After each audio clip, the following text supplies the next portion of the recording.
Olha, o sol tá nascendo agora aqui no Brasil. E assim, enquanto a luz da manhã mal começa a bater nas ruas, do outro lado do mundo, lá na Ásia, Já é quase amanhã lá, né? pois é.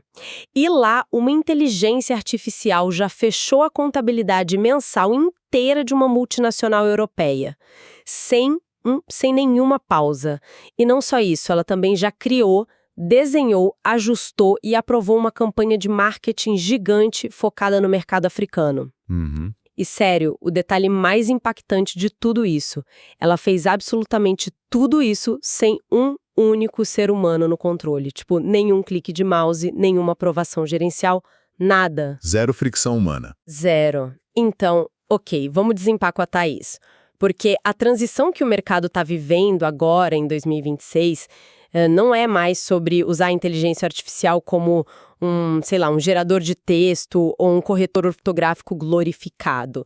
A gente está analisando um cenário onde sistemas autônomos estão simplesmente engolindo e orquestrando fluxos de trabalho inteiros. De ponta a ponta, né? Exato, de ponta a ponta. E a missão central da nossa investigação de hoje, do nosso mergulho profundo nas fontes de hoje, não é ficar teorizando sobre o Vale do Silício.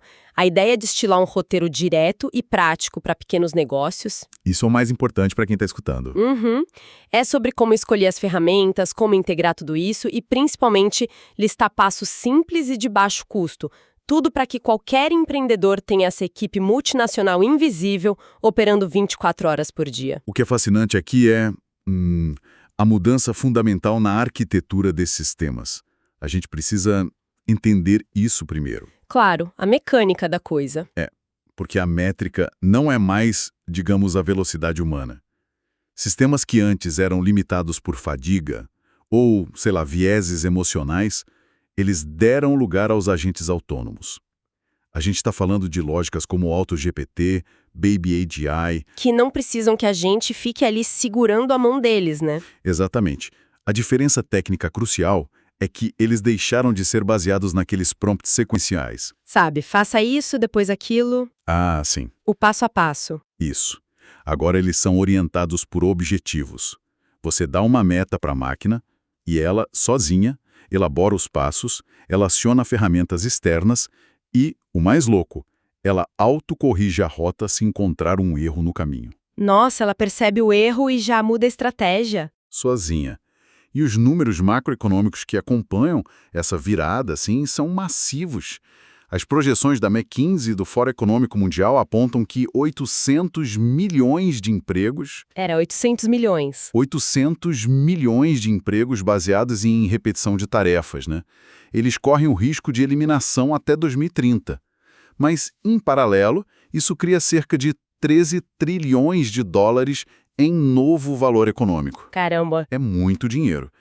E como os próprios dados de mercado definem de uma forma bem dura, ignorar essa capacidade de escala logística beira o suicídio empresarial, porque o custo de produção despenca ao nível que a competição tradicional, aquela que a gente conhece, simplesmente não consegue acompanhar. O termo suicídio empresarial tem um peso enorme, eu tô até meio chocada, mas a matemática fria realmente corrobora isso.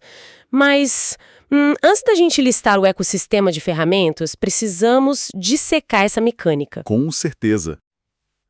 Como é que um negócio independente, tipo, tocado por uma única pessoa, de repente ganha uma força operacional de uma multinacional? Olha, a forma mais clara de visualizar essa mecânica é observar o colapso do pipeline tradicional de trabalho. Vamos pensar numa agência de marketing colocando uma campanha no ar. Tá. O padrão exigiria uma equipe de umas 5 pessoas, consumindo 2 semanas entre pesquisa de mercado, redação de copy e design gráfico. Rodadas de aprovação intermináveis, né? Exato. Aprovação, publicação. A arquitetura atual colapsa tudo isso para 2 horas. 2 horas. De 2 semanas para 2 horas. E como isso acontece é através de frameworks de orquestração, coisas como LangChain ou Crew AI. Os modelos de linguagem, tipo os LLMs avançados, como o Grok 4 ou o Llama 4, eles atuam como cérebros cognitivos. Tá. Mas esses frameworks, eles dão mãos a esses cérebros. O modelo principal usa uma função chamada toll calling para delegar subtarefas. Então ele mesmo chama as ferramentas. Isso, ele decide de forma autônoma acessar a web para buscar as tendências daquela manhã, aí ele aciona a API do Stable Diffusion 3 para gerar as imagens exatas com base na pesquisa que ele acabou de fazer. Uhum. E por fim, ele conecta com a API do Google Optimize para rodar testes AB nessas campanhas. É um ciclo de aprendizado contínuo, não supervisionado. Isso reduz a margem de erro e o custo em quase 90%. Sabe, isso exige uma reconfiguração mental gigantesca da nossa parte.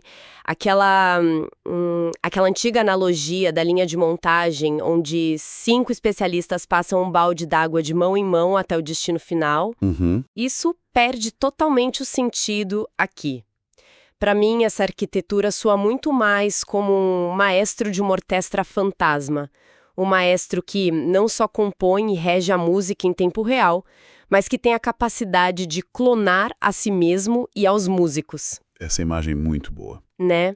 Para tocar, tipo, 10 versões diferentes da mesma sinfonia no mesmo instante, só para testar qual acorde faz a plateia reagir mais rápido. É uma abstração brilhante, porque ela foca exatamente no processamento paralelo e na adaptabilidade. Tipo, se uma variação da campanha ou um acorde na sua analogia não gera conversão nos primeiros 10 minutos, o agente reescreve a copy. Sem pedir